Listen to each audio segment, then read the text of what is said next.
ನಮಸ್ಕಾರ, good morning. 30 ನಿಮಿಷ 30 ಸುದ್ದಿಗೆ ಸ್ವಾಗತ. ನಾನು ಪೃಥ್ವಿರಾಜ್ ಹಾರನಹಳ್ಳಿ. 30 ನಿಮಿಷ 30 ಸುದ್ದಿಯಲ್ಲಿ ನಿನ್ನೆ ಆಗಿರುವಂತಹ ಪ್ರಮುಖ ಬೆಳವಣಿಗೆಗಳು, ಇವತ್ತು ಆಗಬಹುದಾದಂತಹ ಪ್ರಮುಖ ಬೆಳವಣಿಗೆಗಳ ಸುದ್ದಿಗಳನ್ನು ಒಂದೊಂದಾಗಿ ನಿಮ್ಮ ಮುಂದೆ ಇಡ್ತಾ ಹೋಗ್ತೀನಿ, ನೋಡ್ತಾ ಹೋಗೋಣ. ಸಚಿವ ವಿ ಸೋಮಣ್ಣ ಅಮಿತ್ ಶಾರನ್ನ ದೆಹಲಿಯ ಕೃಷ್ಣ ಮೆನನ್ ರೋಡ್ನಲ್ಲಿರುವಂತಹ ಮನೆಯಲ್ಲಿ ಭೇಟಿಯಾಗಿದ್ದಾರೆ. ಕೇಂದ್ರ ಸಚಿವ ಪ್ರಹ್ಲಾದ್ ಜೋಶಿ ಜೊತೆಗೆ ಹೋಗಿ ಅವರು ಭೇಟಿಯಾಗಿದ್ದಾರೆ. ಸುಮಾರು 10 ನಿಮಿಷಗಳ ಕಾಲ ಉಭಯ ನಾಯಕರು ಮಾತುಕತೆಯನ್ನು ನಡೆಸಿದ್ದಾರೆ. ಈ ಸಂದರ್ಭದಲ್ಲಿ ಪಕ್ಷದಲ್ಲಿ ತಮಗಾದಂಥ ನೋವಿನ ಬಗ್ಗೆ ಪ್ರಸ್ತಾಪಿಸಿದ್ದಾರೆ. ಎಲ್ಲವನ್ನೂ ಸರಿಪಡಿಸುವುದಾಗಿ ಅಮಿತ್ ಶಾ ಭರವಸೆಯನ್ನು ನೀಡಿದ್ದಾರಂತೆ. ಇನ್ನು ಚಾಮರಾಜನಗರದಲ್ಲಿ ನನ್ನನ್ನು ಕಡೆಗಣಿಸಿ ವಿಜೇಂದ್ರ ಓಡಾಡ್ತಿದ್ದಾರೆ. ಅವರದ್ದೇ ಬೆಂಬಲಿಗರ ಜೊತೆ ಪಕ್ಷ ಸರ್ಕಾರಿ ಕಾರ್ಯಕ್ರಮದಲ್ಲಿ ಭಾಗಿಯಾಗ್ತಾರೆ. ಯಡಿಯೂರಪ್ಪ ಬಗ್ಗೆ ನಮಗೆ ಗೌರವವಿದೆ, ಅದಕ್ಕೆ ಸುಮ್ಮನಿದ್ವಿ. ಈಗ ವಿಜೇಂದ್ರ ಆಟಕ್ಕೆ ಕಡಿವಾಣ ಹಾಕ್ತಿದ್ರೆ ಪಕ್ಷಕ್ಕೆ ಮುಜುಗರ ಆಗುತ್ತಂತೆ. ನಾನು ಪಕ್ಷ ಕಟ್ಟಿದ್ದೀನಿ, ಎಲೆಕ್ಷನ್ ಗೆಲ್ಲಿಸಿದ್ದೀನಿ, ಆರೋಪಗಳಿಲ್ಲ. ನನಗೂ ನನ್ನ ಮಗನಿಗೂ ಟಿಕೆಟ್ ಕೊಟ್ರೆ ಪಕ್ಷಕ್ಕೂ ಲಾಭ ಅಂತ ಹೇಳಿದ್ದಾರಂತೆ. ಹೈಕಮಾಂಡ್ ಭೇಟಿಗೂ ಮುನ್ನ ಮಾತನಾಡಿದಂಥ ಸೋಮಣ್ಣ ವಿಜೇಂದ್ರ ವಿರುದ್ಧ ಕಿಡಿಕಾರಿದ್ರು. ಯಾರ್ರೀ ಅದು ವಿಜೇಂದ್ರ ಅಂತ ಆಕ್ರೋಶವನ್ನ ವ್ಯಕ್ತಪಡಿಸಿದ್ರು. ವಿಜೇಂದ್ರ ಯಾರ್ರೀ? ಯಡಿಯೂರಪ್ಪನ ಮಗ. ಅವ್ನು 46 47, ನನಗೆ 72 ಮರೆಯ. ಅವನ ಮೇಲೆ ನಾನು ದೂರು ಕೊಟ್ಟು ನಾನು ಮಾಡ್ಕೊಳ್ಳೋದೇನ್ರಿ ಇದೆ? ಅವ್ರು ಇನ್ನೂ ಬೆಳಿಬೇಕಾದ್ರೆ ಮಕ್ಕಳು. ಅವರು ಅವ್ರ ದಾರಿಯಲ್ಲಿ ಅವ್ರು ಹೋಗ್ತಾ ಇದ್ದಾರೆ. ಅವ್ರದ್ದು ಒಂದು ದೊಡ್ಡ ದಾರಿ ಇದೆ, ಮುಖ್ಯಮಂತ್ರಿ ಮಗ ಇದ್ದಾರೆ. ನಾನು ಯಾಕೆ ದೂರು ಕೊಡಲಿ? ನನಗೇನ್ರಿ ಅವಶ್ಯಕತೆ? ನನಗೇನಂತ ಚಿಂತನೆ? ನಾನೇನು ಹೊಟ್ಟೆಪಾಡಿಗೆ ರಾಜಕೀಯ ಮಾಡಿಲ್ಲ. ಆದ್ದರಿಂದ ನಾನು ವಿಜೇಂದ್ರ ನನಗೊಬ್ಬ ಅವನಿಗಿನ್ನ ದೊಡ್ಡ ಮಗ, ನನಗೆ ದೊಡ್ಡವನಿದ್ದಾನೆ. ವಿಜೇಂದ್ರಗಿನ್ನ ಒಬ್ಬ ದೊಡ್ಡ ಮಗ ಇದ್ದಾನೆ, ನನಗೆ ಆಭವಿಸ್ತವನು. ನಾನೇನಕ್ಕೆ ಆ ಥರ ಮಾಡಲಿ? ನನಗೇನು ಅವಶ್ಯಕತೆ ಇದೆ? ಈ ಸೃಷ್ಟಿ ಇದೆಯಲ್ಲ. ಕರ್ನಾಟಕದ 865 ಹಳ್ಳಿಗಳಲ್ಲಿ ಮಹಾರಾಷ್ಟ್ರ ಸರ್ಕಾರದ ಆರೋಗ್ಯ ಯೋಜನೆ ಅನುಷ್ಠಾನಕ್ಕೆ ಸಂಬಂಧಪಟ್ಟಂತೆ ಕರ್ನಾಟಕ ಮತ್ತು ಮಹಾರಾಷ್ಟ್ರದ ನಡುವಿನ ಗಡಿ ವಿವಾದ ಮತ್ತೆ ಭುಗಿಲೆದ್ದಿದೆ. ಪ್ರತಿಪಕ್ಷ ಕಾಂಗ್ರೆಸ್ ಈ ಕ್ರಮವನ್ನು ಖಂಡಿಸಿದೆ. ರಾಜ್ಯದ ಹಿತಾಸಕ್ತಿಗಳನ್ನು ಕಾಪಾಡುವಲ್ಲಿ ವಿಫಲವಾದಂಥ ಕಾರಣಕ್ಕಾಗಿ ಸಿಎಂ ಬೊಮ್ಮಾಯಿ ಅವರ ರಾಜೀನಾಮೆಗೆ ಕಾಂಗ್ರೆಸ್ ಒತ್ತಾಯಿಸಿದೆ. ಮಾರ್ಚ್ ಮೊದಲ ವಾರದಲ್ಲಿ ಮಹಾರಾಷ್ಟ್ರ ಸರ್ಕಾರವು ತನ್ನ ಮಹಾತ್ಮ ಜ್ಯೋತಿರಾವ್ ಫುಲೆ ಜನ್ ಆರೋಗ್ಯ ಯೋಜನೆಯನ್ನು ಕರ್ನಾಟಕದ ಗ್ರಾಮಗಳಲ್ಲಿ ಜಾರಿಗೆ ತರಲಿಕ್ಕೆ ನಿರ್ಧಾರವನ್ನು ಮಾಡಿದೆ. ಈ ಬಗ್ಗೆ ಪ್ರತಿಕ್ರಿಯಿಸಿದಂಥ ಸಿಎಂ ಮಹಾರಾಷ್ಟ್ರದ ಯೋಜನೆಯನ್ನ ತಡೆಯೋದು ಗೊತ್ತಿದೆ ಅಂತ ಟಾಂಗ್ ಕೊಟ್ಟಿದ್ದಾರೆ. ನನಗೆ ರಾಜ್ಯ ರಾಜಕಾರಣದಲ್ಲಿ ಆಸಕ್ತಿ ಇಲ್ಲ, ಅದರಲ್ಲೂ ಉಪಚುನಾವಣೆ ಬಗ್ಗೆ ನಾನಂತೂ ಬೇಸತ್ತು ಹೋಗಿದ್ದೇನೆ ಅಂತ ಸಂಸದ ಡಿಕೆ ಸುರೇಶ್ ಹೇಳಿದ್ದಾರೆ. ರಾಮನಗರದಿಂದ ಡಿಕೆ ಸುರೇಶ್ ಸ್ಪರ್ಧಿಸ್ತಾರೆ ಎಂಬ ಸುದ್ದಿ ಹಬ್ಬಿತ್ತು. ಅದರ ಬಗ್ಗೆ ಮಾತನಾಡಿರುವಂಥ ಅವರು, ಜನರ ದುಡ್ಡು ಪೋಲ್ ಮಾಡ್ಲಿಕ್ಕೆ ನನಗಂತೂ ಇಷ್ಟ ಇಲ್ಲ.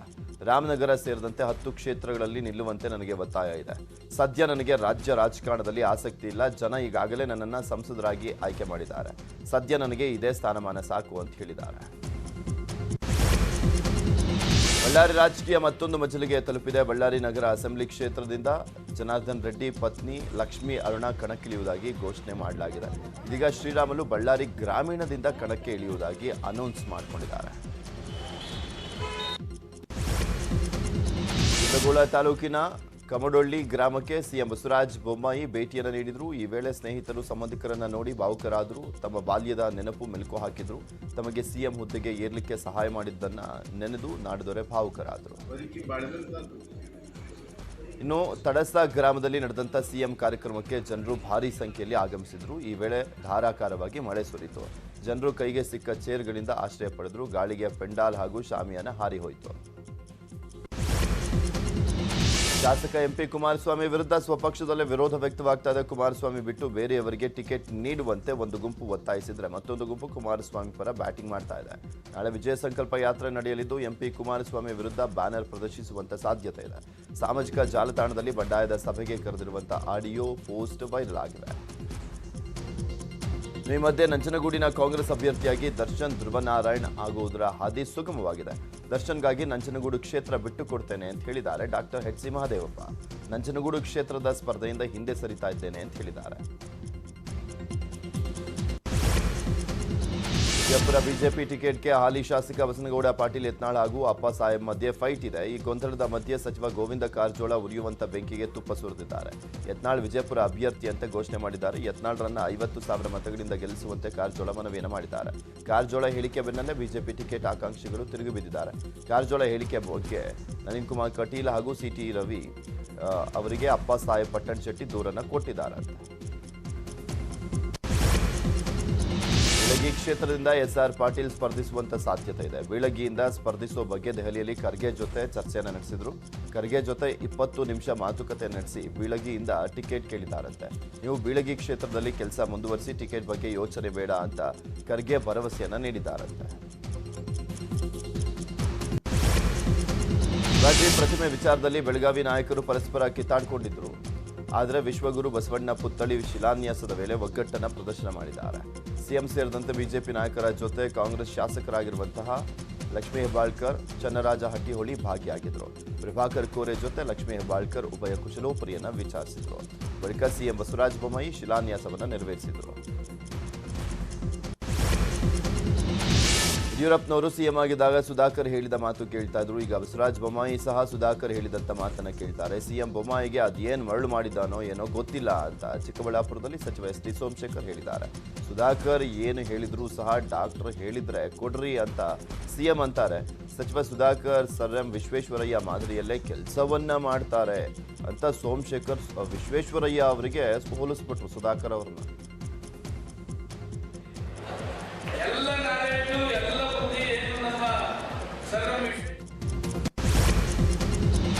ಟಿಪ್ಪು, ಉರಿಗೌಡ, ನಂಜೇಗೌಡ ಚರ್ಚೆ ಬಗ್ಗೆ ಮಾಜಿ ಸಿಎಂ ಕುಮಾರಸ್ವಾಮಿಗೆ ಸಚಿವ ಮುನಿರತ್ನ ಟಾಂಗ್ ಕೊಟ್ಟಿದ್ದಾರೆ. ಎಚ್ಡಿಕೆಗೆ ಯಾಕೆ ಅನುಮಾನ ಬಂದಿದೆಯೋ ಗೊತ್ತಿಲ್ಲ, ಇತಿಹಾಸವನ್ನ ಯಾರೂ ತಿರ್ಸ್ಲಿಕ್ಕೆ ಸಾಧ್ಯವಿಲ್ಲ. ಉರಿಗೌಡ, ನಂಜೇಗೌಡ ಬಗ್ಗೆ ಅಶ್ವಥ್ ನಾರಾಯಣ, ಆರ್ ಅಶೋಕ್ ಸಂಶೋಧನೆ ನಡೆಸಿದ್ದಾರಂತೆ.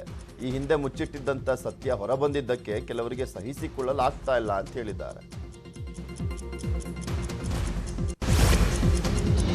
ಹಾಸನ ಜೆಡಿಎಸ್ ಟಿಕೆಟ್ ರೇಸ್ಗೆ ಮತ್ತೊಬ್ಬರು ಎಂಟ್ರಿ ಕೊಟ್ಟಿದ್ದಾರೆ. ಜೆಡಿಎಸ್ನಲ್ಲಿ ಕೆಎಂ ರಾಜೇಗೌಡ ಹೆಸರು ಪ್ರಸ್ತಾಪವಾಗ್ತಾ ಇತ್ತು.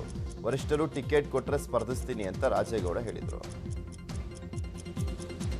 ಇನ್ನು ಹೊಳೆನರಸೀಪುರ ಕ್ಷೇತ್ರದ ದಂಡಿಗನಹಳ್ಳಿಯಲ್ಲಿ ನಡೆದಂಥ ಸಮಾವೇಶವನ್ನು ಮಾಜಿ ಪ್ರಧಾನಿ ದೇವೇಗೌಡ ವಿಡಿಯೋ ಕಾಲ್ ಮೂಲಕ ವೀಕ್ಷಣೆಯನ್ನು ಮಾಡಿದರು. ಕಾರ್ಯಕರ್ತನ ಮೊಬೈಲ್ ಮೂಲಕ ವಿಡಿಯೋ ಕಾಲ್ನಲ್ಲೇ ಸಮಾವೇಶವನ್ನು ವೀಕ್ಷಣೆ ಮಾಡಿದರು. ರಾಜಕೀಯ ಬಿರುಗಾಳಿ ಎಬ್ಬಿಸಲಿದೆ ಎಂದೇ ಬಿಂಬಿತವಾಗಿದ್ದಂಥ ಬಾಂಬೆ ರಿಟರ್ನ್ಸ್ ಡೇಸ್ ಪುಸ್ತಕ ರಿಲೀಸ್ ಆಗಿದೆ. ಮುಂಚೆಲ್ಲ ಬಾಂಬೆ ಬಾಯ್ಸ್ ಟೀಮ್ನಲ್ಲಿದ್ದಂಥ ಎಚ್ ವಿಶ್ವನಾಥ್ ಪುಸ್ತಕ ಬರೆಯುತ್ತಾರೆ ಅಂತ ಹೇಳಲಾಗ್ತಾ ಇತ್ತು. ಆದರೆ ಮೈಸೂರಿನ ವಿ ವೀರಭದ್ರಪ್ಪ ಬಿಸ್ಲಳ್ಳಿ ಪುಸ್ತಕವನ್ನು ಬರೆದಿದ್ದಾರೆ. ಬೆಂಗಳೂರಿನ ಪ್ರೆಸ್ ಕ್ಲಬ್ನಲ್ಲಿ ಪುಸ್ತಕ ರಿಲೀಸ್ ಆಯಿತು. ಪುಸ್ತಕ ಬಿಡುಗಡೆ ಬಳಿಕ ಮಾತನಾಡಿದಂಥ ಲೇಖಕ ವೀರಭದ್ರಪ್ಪ ತಮ್ಮ ಬರವಣಿಗೆಯನ್ನು ಸಮರ್ಥನೆ ಮಾಡಿಕೊಂಡರು.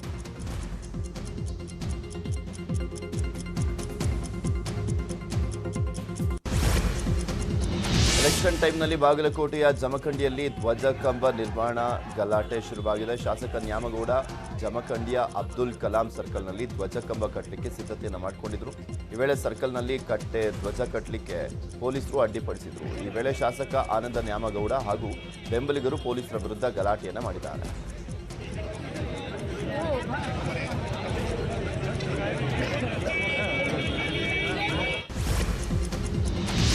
ಮೈಸೂರು ಬೆಂಗಳೂರು ನಡುವಿನ ಎಕ್ಸ್ಪ್ರೆಸ್ ಹೈವೇ ಟೋಲ್ ವಿರೋಧಿಸಿ ಜೆಡಿಎಸ್ ಬೃಹತ್ ಪ್ರತಿಭಟನೆ ಕೈಗೊಂಡಿದೆ. ಯುವ ನಾಯಕ ನಿಖಿಲ್ ಕುಮಾರಸ್ವಾಮಿ ನೇತೃತ್ವದಲ್ಲಿ ಪ್ರೊಟೆಸ್ಟ್ ನಡೆಯಲಿದ್ದು ಹೆಚ್ಚಿನ ದರದ ಟೋಲ್ ಶುಲ್ಕ ವಸೂಲಿಗೆ ವಿರೋಧವನ್ನು ವ್ಯಕ್ತಪಡಿಸಲಿದ್ದಾರೆ.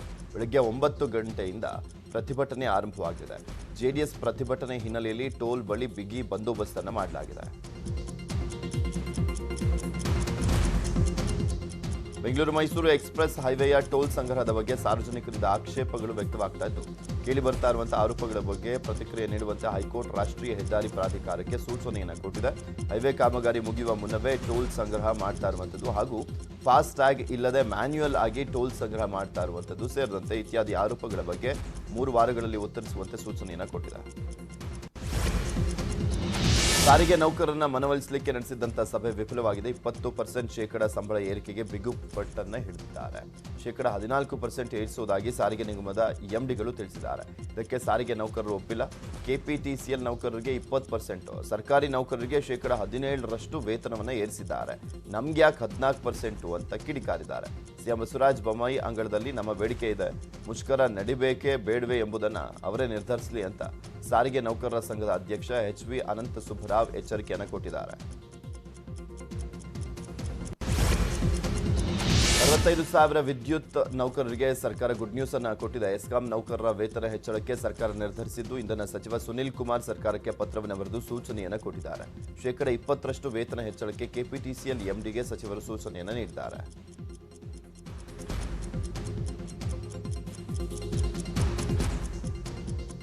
ಇನ್ನು ಕೆಪಿಟಿಸಿಎಲ್ ನೌಕರರ ಮುಷ್ಕರ ಹಿಂಪಡೆದಿಲ್ಲ ಅಂತ ನೌಕರರ ಸಂಘ ಸ್ಪಷ್ಟನೆಯನ್ನು ಕೊಟ್ಟಿದೆ.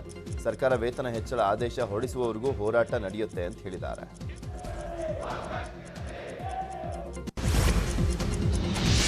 5 ಮತ್ತು 8ನೇ ತರಗತಿ ಬೋರ್ಡ್ ಎಕ್ಸಾಮ್ ವಿಚಾರಕ್ಕೆ ಸಂಬಂಧಪಟ್ಟಂತೆ ಹೈಕೋರ್ಟ್ ಗ್ರೀನ್ ಸಿಗ್ನಲ್ ಅನ್ನು ಕೊಟ್ಟಿದೆ. ಈ ಹಿಂದೆ ಏಕಸದಸ್ಯ ಪೀಠದ ಆದೇಶಕ್ಕೆ ವಿಭಾಗೀಯ ಪೀಠ ತಡೆಯಾಜ್ಞೆಯನ್ನು ನೀಡಿತ್ತು. ಏಕಸದಸ್ಯ ಪೀಠ ಪರೀಕ್ಷೆ ಅಧಿಸೂಚನೆ ರದ್ದುಗೊಳಿಸಿತ್ತು. ಏಕಸದಸ್ಯ ಪೀಠದ ಆದೇಶ ಪ್ರಶ್ನಿಸಿ ಸರ್ಕಾರ ಮೇಲ್ಮನವಿಯನ್ನು ಸಲ್ಲಿಸಿತು. ಮೇಲ್ಮನವಿ ವಿಚಾರಣೆ ಆಲಿಸಿ ಈಗ ವಿಭಾಗೀಯ ಪೀಠ ಆದೇಶವನ್ನು ನೀಡಿದೆ. ಮಾರ್ಚ್ 27ರಿಂದ ಪರೀಕ್ಷೆ ನಡೆಸಲಿಕ್ಕೆ ಸೂಚನೆಯನ್ನು ಕೊಟ್ಟಿದೆ. ಬೋರ್ಡ್ ಎಕ್ಸಾಮ್ ವಿಚಾರವಾಗಿ ಕೋರ್ಟ್ ಕೊಟ್ಟಂತ ತೀರ್ಪಿಗೆ ಖಾಸಗಿ ಶಾಲೆಗಳ ಒಕ್ಕೂಟದ ಅಧ್ಯಕ್ಷ ಲೋಕೇಶ್ ತಾಳಿಕಟ್ಟೆ ಬೇಸರವನ್ನು ವ್ಯಕ್ತಪಡಿಸಿದ್ದಾರೆ. ಬೆಂಗಳೂರಿನ ತುರಹಳ್ಳಿ ಅರಣ್ಯ ಪ್ರದೇಶದಲ್ಲಿ ಕಾಡ್ಗಿಚ್ಚು ಸಂಭವಿಸಿದೆ. ಅರಣ್ಯದ 15ರಿಂದ 20 ಎಕರೆ ಸುಟ್ಟು ಭಸ್ಮವಾಗಿದೆ. ನಿನ್ನೆ ಸಂಜೆ ತುರಹಳ್ಳಿ ಅರಣ್ಯದಲ್ಲಿ ಬೆಂಕಿ ಕಾಣಿಸಿಕೊಂಡಿದೆ. ಸ್ಥಳದಲ್ಲಿದ್ದಂಥ ಸಿಬ್ಬಂದಿ ಹಾಗೂ ಸ್ಥಳೀಯರು ಆರಂಭದಲ್ಲಿ ಬೆಂಕಿಯನ್ನು ನಂದಿಸಲಿಕ್ಕೆ ಪ್ರಯತ್ನಿಸಿದರೂ ಕೂಡ ಸಾಧ್ಯವಾಗಿಲ್ಲ. ಅಗ್ನಿಯ ಕೆನ್ನಾಲಿಗೆ ಹರಡ್ತಾ ಇದ್ದಂತೆ ಸುತ್ತಲೂ ದಟ್ಟವಾಗಿ ಹೊಗೆ ಆವರಿಸಿತು. ಅರಣ್ಯ ಇಲಾಖೆ ಕಚೇರಿ, ಅಗ್ನಿಶಾಮಕ ದಳಕ್ಕೆ ಮಾಹಿತಿ ದೊರೆತ ತಕ್ಷಣ ಸ್ಥಳಕ್ಕೆ ಅಧಿಕಾರಿಗಳು, ಸಿಬ್ಬಂದಿ ಭೇಟಿಯನ್ನು ನೀಡಿದ್ರು. ಆಗಮಿಸಿ ನಂತರ ಬೆಂಕಿಯನ್ನು ನಂದಿಸಿದ್ದಾರೆ. ನೊಬೆಲ್ ಶಾಂತಿ ಪುರಸ್ಕಾರ ಪಡೆಯಲಿಕ್ಕೆ ಪ್ರಧಾನಮಂತ್ರಿ ನರೇಂದ್ರ ಮೋದಿ ಎಲ್ಲ ರೀತಿಯಿಂದಲೂ ಕೂಡ ಮುಂಚೂಣಿಯಲ್ಲಿದ್ದಾರೆ ಅಂತ Nobel prize committee deputy leader Asle Toje ಹೇಳಿದ್ದಾರೆ.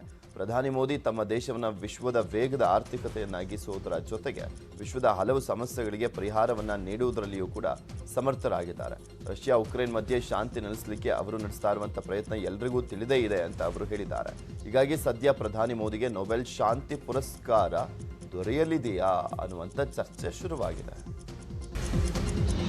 ಕೊಪ್ಪಳ ತಾಲೂಕಿನ ಹಾಲವರ್ತಿಯಲ್ಲಿ ಖಾಸಗಿ ಉಕ್ಕು ಉತ್ಪಾದನಾ ಕಾರ್ಖಾನೆಯಿಂದ ಧೂಳು ಹೆಚ್ಚಾಗ್ತಾ ಇದೆ. ಹೀಗಾಗಿ ಗ್ರಾಮಸ್ಥರು ಕಾರ್ಖಾನೆಗೆ ಬೀಗವನ್ನು ಹಾಕಿ ಪ್ರತಿಭಟನೆಯನ್ನ ಮಾಡಿದರು.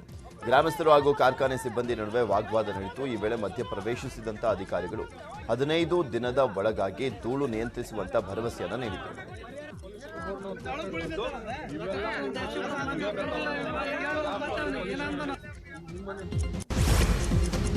ದೆಹಲಿಯಲ್ಲಿ ಕಾಂಗ್ರೆಸ್ ಸೇರಿ ಪ್ರತಿಪಕ್ಷಗಳು ಬಿಜೆಪಿ ಸರ್ಕಾರದ ವಿರುದ್ಧ ಭಾರೀ ಪ್ರತಿಭಟನೆ ನಡೆಸಿದ್ದಾರೆ. ಇಡಿ ದಾಳಿಯನ್ನು ವಿರೋಧಿಸಿ ಪಾರ್ಲಿಮೆಂಟ್ನಿಂದ ಇಡಿ ಕಚೇರಿವರೆಗೆ ಪಾದಯಾತ್ರೆಯನ್ನು ಮಾಡಿ ಪ್ರತಿಭಟನೆಯನ್ನು ಮಾಡಿದ್ದಾರೆ. ಇನ್ನು ಸಂಸತ್ನಲ್ಲಿ ನಿನ್ನೆಯೂ ಕೂಡ ಅದಾನಿ ಪ್ರಧಾನಿ ಅನ್ನುವಂಥ ಗದ್ದಲದಲ್ಲೇ ಕಲಾಪ ಬಲಿಯಾಯಿತು.